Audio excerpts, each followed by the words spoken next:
When you are about to get fired, the first thing you hear are small sounds all around you. A tiny ping from 19 phones at once. That is how I knew Cassandra Vale had just ended her own career. We were 11 minutes into my Q4 strategy presentation when she pointed at me across the glass table and said, "You are terminated. Pack your things and leave the building immediately." Her voice was cold, precise, and strangely proud, like she was reading a line she practiced in a mirror. The room froze. Board members, executives, legal, finance, department heads. 19 faces stuck in the same expression, halfway between shock and curiosity, waiting to see if reality would correct itself. Cassandra did not blink. She sat 3 seats from the head of the table, spine straight, chin lifted, arms resting on the chair like she owned the air. "I said you are terminated," she repeated. "Security will escort you out." 2 guards appeared in the doorway, which meant this was not impulsive. This was choreographed. She had them waiting outside before the meeting even started. My pulse hit my throat, but I kept my breathing even. I did not look at the guards. I looked at the board chair, Miriam Cole, whose face had gone pale. I looked at Devin Price, general counsel, whose pen had stopped moving like his hand forgot how. Then I closed my tablet with deliberate calm and placed my employee badge on the table. Click. I stood and said the only sentence that mattered. "Check your inboxes. You have 12 minutes before this becomes public record." Cassandra's expression shifted, just barely. Confusion, irritation. The look of someone whose script just got rewritten. I picked up my portfolio and walked toward the door. The guards did not touch me. They simply followed, posture uncertain now, like they could not decide if they were escorting a fired employee or stepping into a mess they should avoid. Behind me, Miriam spoke, voice tight. "Cassandra, what exactly is happening here?" I did not stop. I did not need to hear the answer, because Cassandra did not know what the ping meant. She did not know that 12 minutes ago, my email scheduled itself. She did not know the board had already received the message that would make her firing attempt look like a confession. Let me rewind, because it did not start with Cassandra trying to eject me mid-slide. It started 3 weeks earlier, with a cheery onboarding memo and a new vice president who believed intimidation was leadership. "My name is Dana Brooks. I am 38. I run operations strategy at a cyber risk firm called Blue Lantern Defense. Blue Lantern is not glamorous. We do not do flashy commercials. We are the people regional banks call when their fraud alarms start singing. We are the quiet glue holding messy systems together. For 10 years, I built the parts no one applauds: escalation maps, incident handoffs, client renewal checklists, the boring skeleton that keeps the company upright when storms hit." Then the board hired Cassandra Vale as Vice President of Strategic Acceleration, a title that sounded like a car accident. Her resume looked like a trophy shelf: high growth, turnarounds, transformations. And one phrase repeated everywhere: decisive leadership. Decisive leadership is often code for, "I will break things quickly and call it progress." On her first day, Cassandra scheduled one-on-one meetings with every department head and demanded a complete operational diagnosis by Friday. I told her a full diagnosis takes weeks. "Then we will move faster," she said. She asked me to list underperformers by name, to which I replied that I list processes, not people.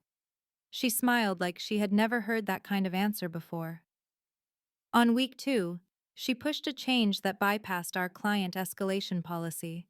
She wanted direct access to a major bank chief executive officer because she thought it would make her look influential. "Our policy exists because it prevents reckless promises," I explained. "Policy is a speed bump," Cassandra said. "I am here to drive." That same week, she asked me to adjust numbers for a board deck. Not correct them. Adjust them. She wanted to move incident response costs into the next quarter and recognize a contract early to create a prettier story. I said no. She leaned forward and asked, Can you not, or will you not? Both, I said, because my integrity is not a variable you can optimize. Her smile went thin. Then you are either part of the solution or part of the problem.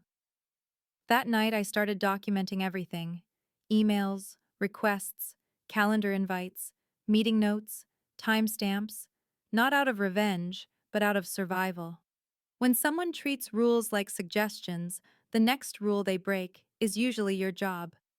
Devin Price, our general counsel, told me two things when I called him: do not argue, document, and people like this escalate. He was right. Cassandra escalated fast. She tried to fire me in front of the board. What she did not know was that I had already escalated too, quietly, correctly, and with a timer. When I left the conference room, I did not run. Running looks guilty, and guilt is a costume I do not own. I walked back to my office, picked up my purse, and took the elevator down as the security guards hovered like confused furniture. In the lobby, my phone buzzed again. Another ping. Not from a coworker. From a public records monitoring service. Because the email I scheduled was not a threat. It was a switch. 12 minutes earlier, I had sent a message to Miriam Cole, the board chair, Devin Price, general counsel, and Theo Grant, interim chief executive officer. The subject line was simple: compliance concern and documented timeline. The attachment was not dramatic. It was a timeline. A clean, itemized record of Cassandra requests, including the one where she asked me to shift costs and revenue between quarters. I also copied our external audit partner because nothing motivates a board like the possibility of an auditor asking sharp questions. That message had a delayed send timer. 12 minutes. Enough time for my presentation to begin. Enough time for Cassandra to make her move. Enough time for the board to receive the record while she was still performing. She fired me at the 11-minute mark, which meant the board received my email 1 minute later. Ping. I sat in my car and watched the building as if it might cough up smoke.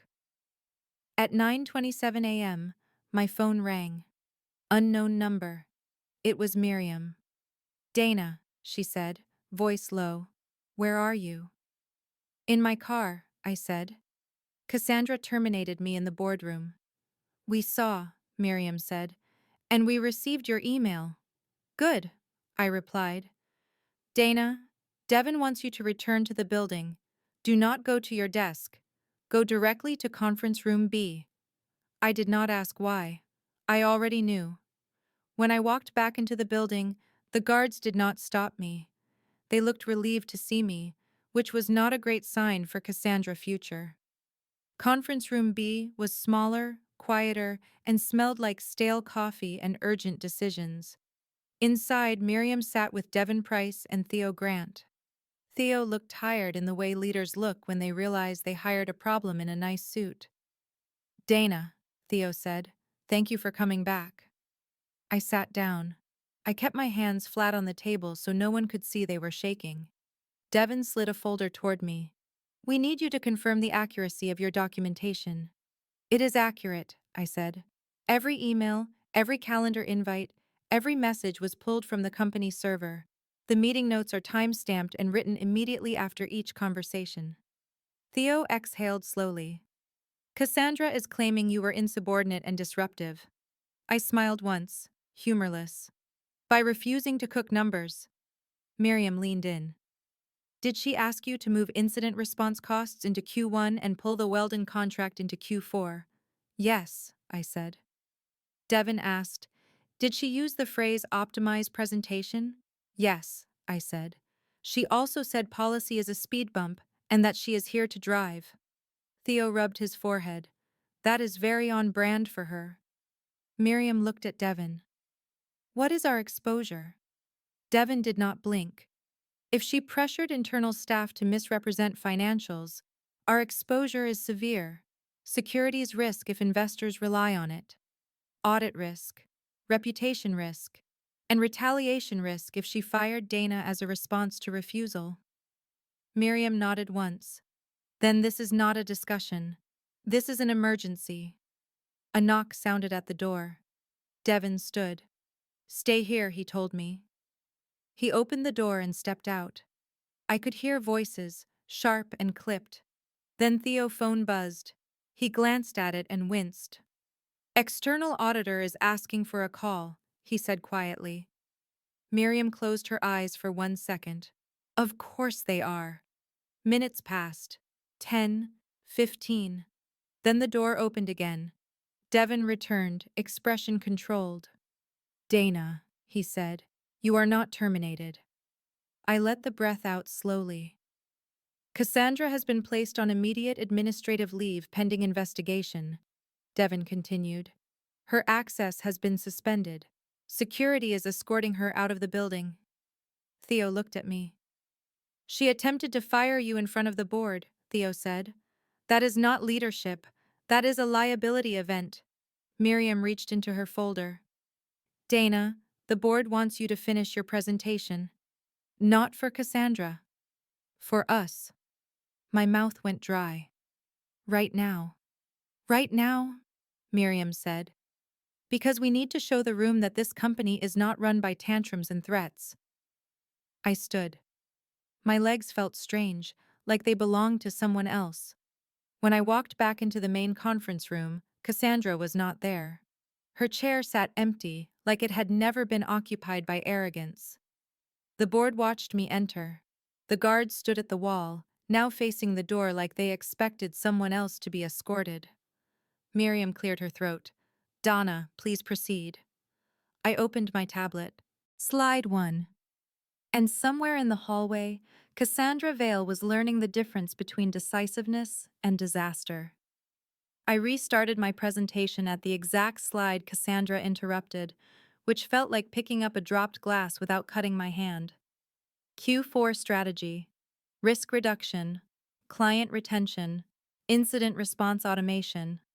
Everything I had built for years, while people like Cassandra built LinkedIn poetry. 19 faces watched me, not just listening now, but measuring. That is what a board does when they realize they nearly hired a wrecking ball. When I finished, Miriam thanked me and ended the meeting with a clean line. We will reconvene after legal review. People filed out slowly, whispering. Devon stayed behind and nodded at me once, a quiet signal that I had done the correct thing in the correct way. An hour later, Theo called me into his office. Dana, he said, the board wants a full debrief.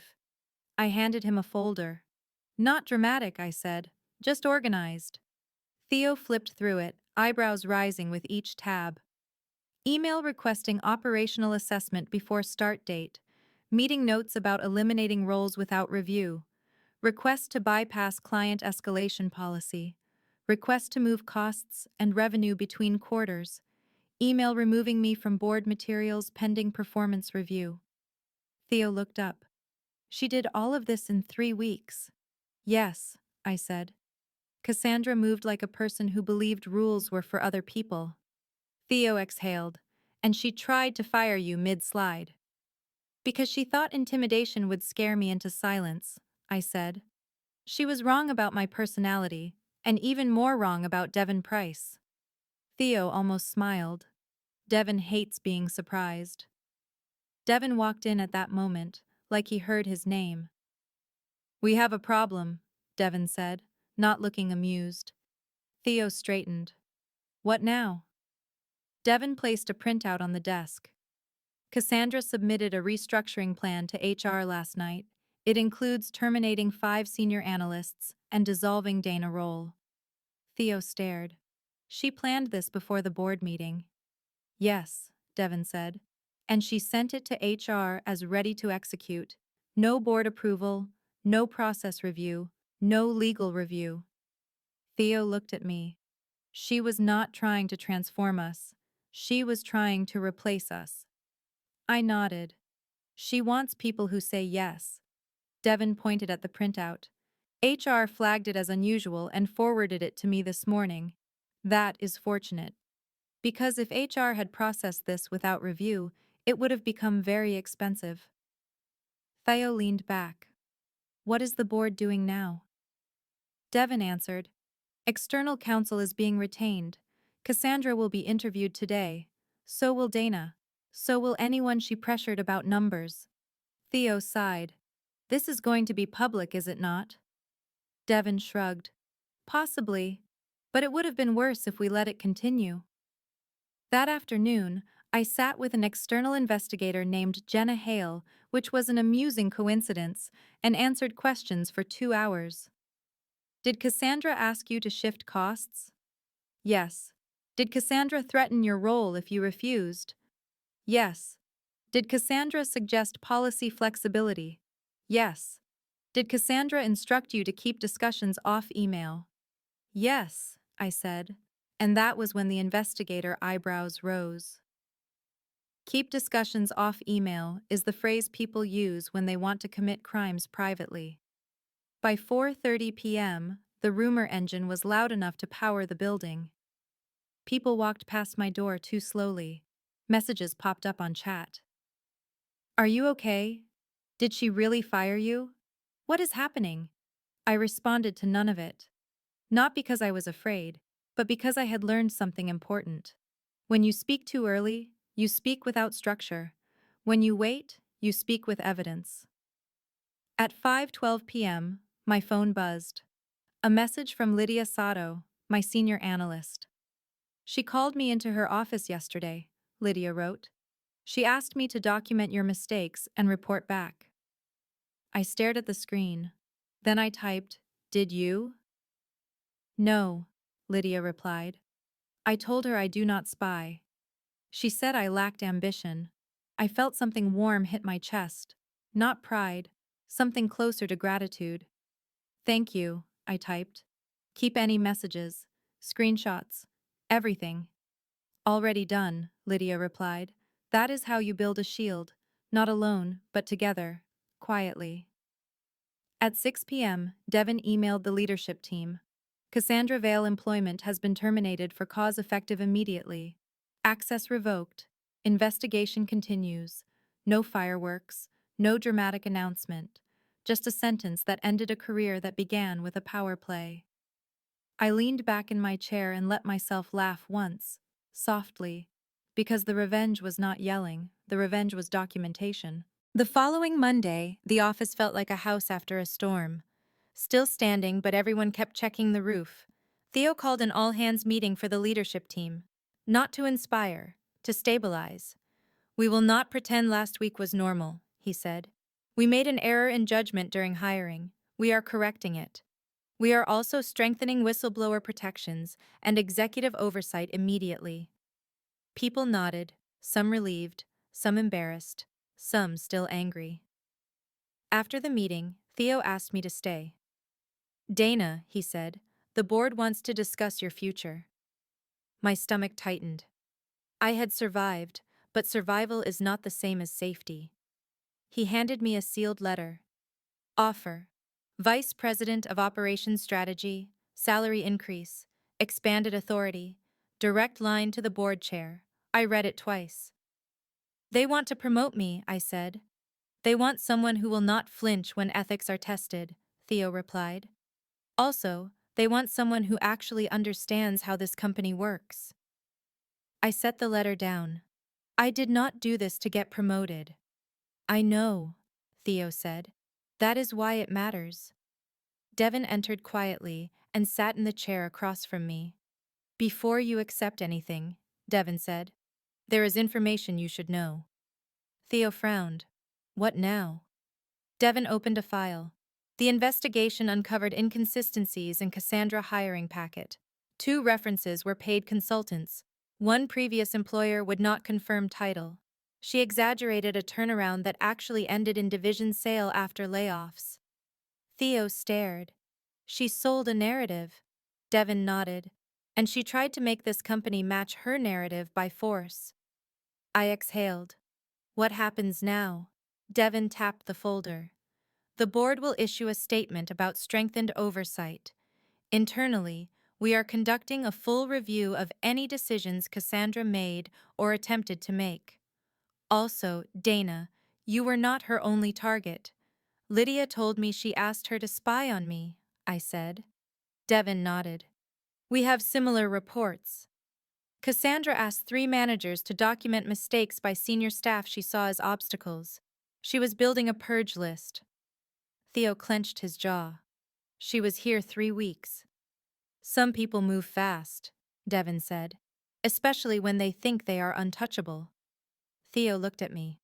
Dana, if you accept the role, I want your help building guardrails so this cannot happen again. I sat back and considered the offer. The money was nice, the title was flattering, but the real power was the moment to change something. I will accept, I said, on one condition. Theo raised an eyebrow. Name it. I want a policy that requires any request to adjust financial reporting or recognition to be documented and approved through finance and legal, I said. No verbal optimizations, no private pressure. Devin smiled slightly. That is a good condition. I also want a written protection rule, I continued. If an employee raises an ethical concern, their access cannot be suspended, and they cannot be placed under performance review by the person they reported. Independent review must trigger automatically. Theo nodded slowly. Done. And one more, I said. Theo waited. No executive can schedule security escorts for internal meetings without board chair approval, I said. If someone wants to humiliate staff as theater, they can do it in their own living room. Theo laughed once, surprised. Miriam will love that one. Devin leaned forward. Put all 3 in writing, and I will draft the language myself. That afternoon, Theo took my conditions to Miriam. Miriam approved them with the speed of someone who never wanted to see another mid-meeting firing attempt again. I accepted the promotion.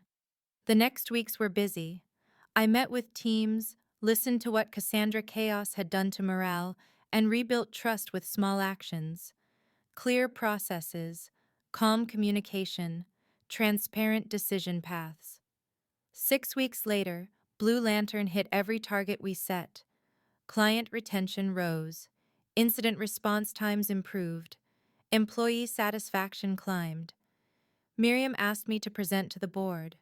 When I finished, she stopped me at the door. Dana, she said, we failed you when we hired her. We were dazzled by credentials. We forgot to verify character. We responded, I said. That matters. She nodded. It does. And we learned. A year later, I received a message request on a professional network. From Cassandra. You orchestrated my termination, she wrote. You destroyed my career over a misunderstanding. I read it once, then closed it.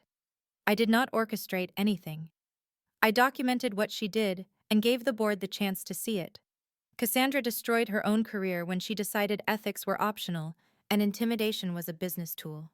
She did not lose because I was loud. She lost because I was thorough. 2 years after Cassandra Vale tried to fire me mid-slide, my badge still worked, my work still mattered, and my sleep was better than it had been in a decade. That is the part people forget in revenge stories. The best revenge is not watching someone fall. It is watching your own life stabilize after they leave. Blue Lantern Defense grew from 300 employees to 420. We expanded into 2 new markets. We built a training program for incident commanders and promoted from within. We wrote down the knowledge that used to live only in tired brains.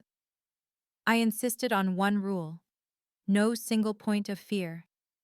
No employee should feel like one person can erase them for saying no to wrongdoing. Devin wrote the policies. Miriam enforced them. Theo backed them publicly. It became real, not just a poster. Lydia Sato became a manager that year. When she was promoted, she told me something that made my throat tighten. When Cassandra asked me to spy, I thought about quitting, Lydia said. Then you told me to document. That made me feel less trapped. That is the whole secret, I said. Documentation is a flashlight. It does not change the hallway, but it makes the hallway visible. One spring, Devin forwarded me a news article about Cassandra. She had joined a startup as Chief Transformation Officer and left 4 months later. Then another 4 months. The pattern was the same. Arrive loud, demand loyalty, create chaos, exit quickly, blame culture. Devon wrote one line in the email. Some people mistake motion for progress. I replied with 2 words. And fear. On the anniversary of the boardroom incident, Miriam asked me to speak at a leadership retreat, not a conference. Internal, no applause required. I told them the story without drama. A vice president asked for unethical adjustments. I refused. She retaliated. I documented. The board acted. Then I gave them the lesson. If you want transformation, build trust. If you want trust, respect boundaries. If you want ethical work, protect the people who say no. After the retreat, a young manager named Elise Grant approached me. I think I am being pressured to cut corners, she said quietly. Not financial, but compliance. They keep saying, just make it work. My stomach tightened, familiar. Do not argue, I told her. Document. Dates, times, exact phrases.